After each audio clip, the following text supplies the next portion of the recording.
हम लोग 22 नंबर का श्लोक देखेंगे। पहले हम श्लोक को दोहराएंगे और उसके बाद उसका अर्थ देखेंगे।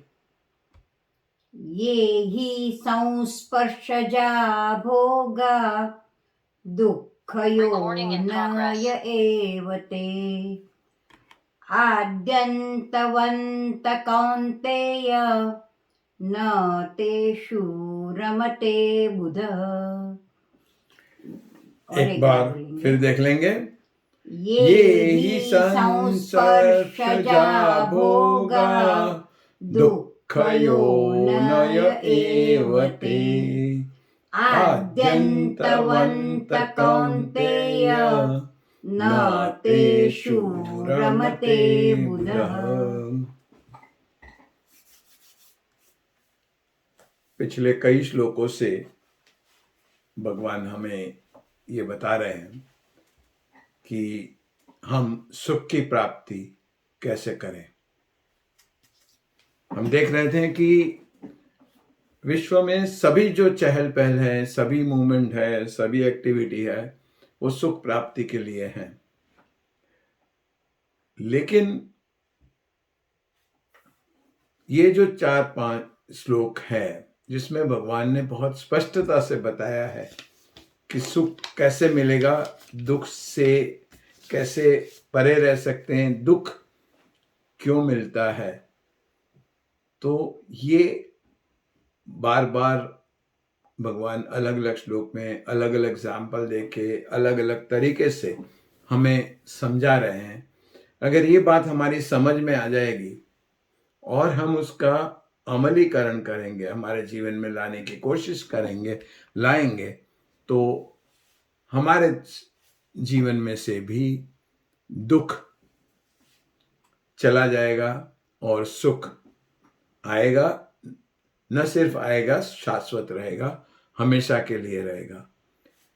ये बहुत बड़ी बात है, क्योंकि जो हमारा सामान्य ज्ञान है उससे ये विपरीत है।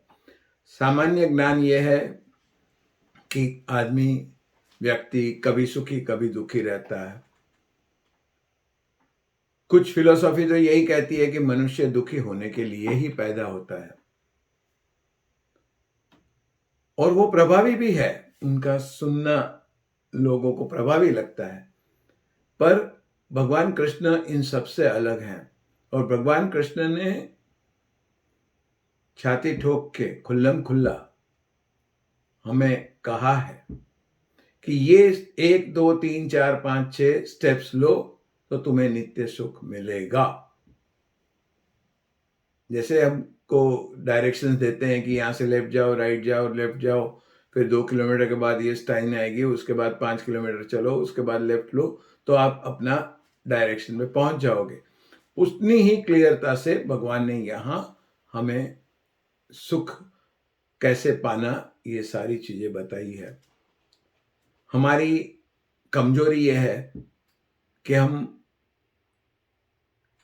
इनको मतलब पढ़ते वक्त तो मान लेते हैं, लेकिन उसके बाद जब अपने दैनिक कार्य में लग जाते हैं तब इसे भूल जाते हैं। भगवान ने कहा कि जो व्यक्ति सभी में समता लाएगा वो व्यक्ति को सुख ही मिलेगा। अब हमसे समता तो लाई नहीं जा रही है, लेकिन वो एक प्रयत्न की बात है, साधना की बात है। अब दूसरा, भगवान ने कहा कि दुख क्यों मिलता है। ये एक फिलोसॉफिकल और थिंकिंग है, लेकिन भगवान यहां कह रहे हैं उसके बारे में हम थोड़ा सोचेंगे। भगवान कहते हैं, हे कुंती नंदन, जो संस्पर्शजा यानी स्पर्श इंद्रिय और विषय का जब संयोग होता है तब भोग मिलता है। हमारे लड्डू और हमारी जीभ का संपर्क होता है तो हमें लड्डू का टेस्ट आता है। सूर्योदय देखते हैं, आंखों का और सूर्योदय के दृश्य का संयोग होता है तो हमें देखने का सुख मिलता है। फूल की सुगंध आती है, वो हमारे नाक में जाती है, उससे हमें सुख मिलता है, देखने से सुख मिलता है, स्पर्श से सुख मिलता है। तो ये सारे स्पर्श जो सुख है वो क्या है कि विषय एक चीज है और हमारी इंद्रिया दूसरी चीज है, और इंद्रिया और विषय दोनों का जब संपर्क होता है, दोनों जब साथ में आते हैं, दोनों का जब संयोग होता है, तब हमें वो सुख मिलता है। और ये हमें नजर आता है, ये हमें फील होता है, हमें पता लगता है कि लड्डू खाया, हमें अच्छा लगा। तो ये ही सुख की कामना के पीछे मनुष्य भागता है। हमें लगता है कि अच्छे गद्दे पे सोएंगे, मखमली गद्दे पे सोएंगे तो नींद अच्छी आएगी, तो मखमली गद्दे के लिए भागते हैं। मखमली गद्दे के लिए फिर बड़ा बेड चाहिए, बड़ा बेड रखने के लिए बड़ा रूम चाहिए, बड़ा रूम के लिए बड़ा बंगला चाहिए, बड़ा बंगला चाहिए तो उसमें एसी चाहिए, उसको मेंटेन करने के लिए पैसा चाहिए।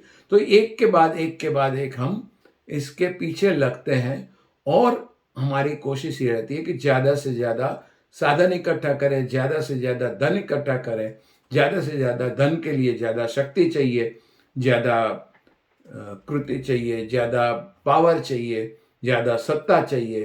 तो ये एक के बाद हम इसको पाने की कोशिश करते हैं, और इसमें जब हम कमज़ोर पड़ते हैं तब हमें लगता है कि इस कमज़ोरी की वजह यह है कि हमारी शक्ति कम पड़ती है।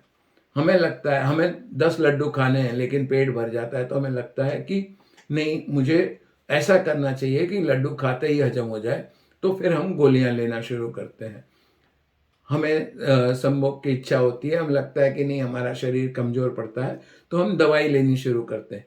लेकिन ये जो कारण, दुख का जो कारण ये यही है कि जो भोग हम भोगते हैं वो नित्य नहीं है, वो अनित्य है। उसमें अनित्यपना तीन प्रकार की उसमें अनित्यता आती है। एक तो कि हमारी जो शक्ति है वो सीमित है। दूसरा, भोग जब भी भोगते हैं तो या तो जो भोग पदार्थ होता है उसका नाश हो जाता है, या जो भोग हम जिस चीज का करते हैं वो हमसे दूर हो जाती है। तो भोग का नाश, जो भोग की जो विषय है उसका नाश होता है तो उससे दुख होगा। जो जिससे हमें सुख मिल रहा है वो व्यक्ति से हम अलग होंगे तो हमें दुख होगा। जो व्यक्ति, हमारी शक्ति, इंद्रिया की शक्ति, हमारे स्नायु की शक्ति खत्म हो जाती है तो हम उसका उपभोग नहीं कर सकते हैं तो दुख होगा। हमारे पास एक गाड़ी है, पड़ोसी के पास 2 गाड़ी है, तो गाड़ी से सुख मिलना चाहिए, लेकिन पड़ोसी के पास 2 गाड़ी है तो हमें दुख होता है। हमारे पास 10 बेडरूम का बंगला है, किसी और के बारे में हम पढ़ते हैं कि उसके पास तो 20 बेडरूम है, तो हमें दुख होता है। हालांकि तो ये जो सारी चीजें हैं जो हमें मिलते वक्त सुख होती है, लेकिन उसका उपभोग करने के बाद एक परिणाम आता है कि वो उपभोग हम कंटिन्यू नहीं कर सकते हैं। क्यों नहीं कर सकते हैं? क्योंकि वो जो सुख की जो मात्रा है वो कम होती है, या सुख का जो कारण है वो चला जाता है। तो इसके लिए इसको हमने जब योग सूत्र हम पढ़ रहे थे तो हम देख रहे थे कि दूसरे प्रकरण में कहा था कि परिणाम ताप संस्कार दुखेण वृत्ति विरोधाश्च दुखमेव सर्व विवेकनः। मतलब परिणाम दुख है। परिणाम दुख क्या है? ताप दुख है और संस्कार दुख है। तो आरंभ में जो सारे सुख हैं, ये जो सुख विषय भोग जो है वो आरंभ में सुख रूप होते हैं, पर अंत में उसका दुख मिलता है। क्यों मिलता है? तो ये हमने देखा कि एक तो परिणाम दुख है। तो परिणाम क्या है? तो कहते हैं कि भोगों के परिणाम से हमारी शक्ति कम हो जाती है या भोग्य पदार्थ का नाश हो जाता है। तो ये दोनों कारण भोग का परिणाम है, और इसकी वजह से हमें दुख होगा, क्योंकि अभी वो जो भोग निरंतर हमें भोगने की इच्छा होती है वो हम कर नहीं पाते हैं, क्योंकि वो खत्म हो जाता है या हमारी शक्ति खत्म हो जाती है। फिर जब हमने देखा कि किसी और के पास हमसे ज्यादा है, तो ये जो दुख है, और या तो हमारी जितनी इच्छा है, मुझे लड्डू खाने हैं, 25 लड्डू खाने हैं क्योंकि मुझे बहुत पसंद आता है, पर वो हमारी शक्ति नहीं है। तो या तो हमारे पास लड्डू नहीं है या खाने की शक्ति नहीं है। तो आसक्ति, भोग की आसक्ति होती है, पर वो हम पूरा नहीं कर सकते। भगवान ने हमें इच्छा असीमित दी है, हमारी इच्छा अनलिमिटेड है, हमें कुछ कितना भी मिले हमें उससे और चाहिए, लेकिन हमारी जो शक्ति है, सामर्थ्य है, वो लिमिटेड है। तो ये जो है वो ताप दुख कहते हैं। और फिर किसी कारण सर भोग से वियोग होता है, क्योंकि हम भोग के हमेशा समीप नहीं रह सकते हैं। तो ये जो जब भोग का वियोग होता है तब उसको याद करते हैं और मन में सोचते हैं कि ये भोग मुझे कल मिला था, आज नहीं मिल रहा है, कब मिलेगा। तो इसको पतंजलि ऋषि ने संस्कार दुख कहा है। तो ये तीनों वजह से जब भी हम भोग भोगते हैं, जब भी हम उसकी सुख की हम अनुभूति करते हैं, तो उसके बाद एक दिन में, एक साल में, एक मिनट में, एक सेकंड में उसका परिणाम रूप दुख हमें भोगना पड़ता है। तो इसका मतलब दुख का कारण क्या है? कई लोग कहते हैं दुख का कारण यह है कि मेरा नसीब खराब है। कई लोग कहते हैं दुख का कारण यह है कि मुझे पति या पत्नी अच्छे नहीं मिले। कई लोग कहते हैं कि दुख का कारण यह है कि मुझे मेरे बच्चे अच्छे नहीं है, या मेरे माँ बाप ने मुझे अच्छी तरह से पढ़ाया नहीं। कई लोग दुख का कारण कहते हैं कि हमारी गवर्नमेंट ठीक नहीं है। कई लोग दुख का कारण कहते हैं कि हमारे आसपास की परिस्थिति ठीक नहीं है। ये सारी चीज़ें हमें दुख का अनुभूति कराती है, लेकिन ये दुख का कारण नहीं है। दुख का कारण यही है कि हम सुख उस चीज में ढूंढ रहे हैं जो अनित्य है। अगर हम अनित्य में सुख ढूंढने का छोड़ के जो नित्य है उसमें सुख ढूंढने की कोशिश करेंगे और उसके पीछे हमारा प्रयत्न करेंगे, तो ये जो सुख के बाद जो दुख आता है या भोगने से जो दुख मिलता है, वो सारी चीजों से छुट्टी हो जाए। भगवान ने कहीं नहीं कहा है कि हमें भोग नहीं भोगना है। भगवान ने ये नहीं कहा है कि ये आपको सब छोड़ देना है। भगवान ने कहा है कि जब भोग आप भोगते हैं, जब इंद्रियों को भोग का मिलता है, तब मन में हमारे आत्मा को ये पता होना चाहिए कि ये अनित्य है, ये एक दिन का है। जैसे हम ड्रामा में पार्ट लेते हैं, तो ड्रामा में पार्ट लेते हैं तो समझ लीजिए कि हमें राजा का पात्र मिला है। तो राजा के पास अमर्यादित सत्ता है, अमर्यादित शक्ति है, अमर्यादित सुख है। तो उस वक्त हमें पता है, जब हम पाठ कर रहे हैं तो हम पता है कि ये 2 घंटे का हमें रोल मिला है, उसमें ये सारा ऐश्वर्य है। जैसे ही 2 घंटे का रोल होगा, जैसे ही कर्टन गिरेगा, तो I am going to back to my normal life. तो ये जब राजा का पाठ खत्म होता है तो हमारा राजपाट चला गया, उसका दुख नहीं होता है, क्योंकि जब राजा का पाठ कर रहे हैं तभी हमें पता है कि ये अनित्य है। वो वैसे ही भगवान कहते हैं कि जब भोग भोगते हैं तब ये जब दिमाग में होगा कि ये मुझे सुख देने के लिए मिला है और उसका समय होने के बाद ये मुझसे दूर हो जाने वाला है या खत्म हो जाने वाला है, लेकिन जो नित्य सुख है वो कहीं और है।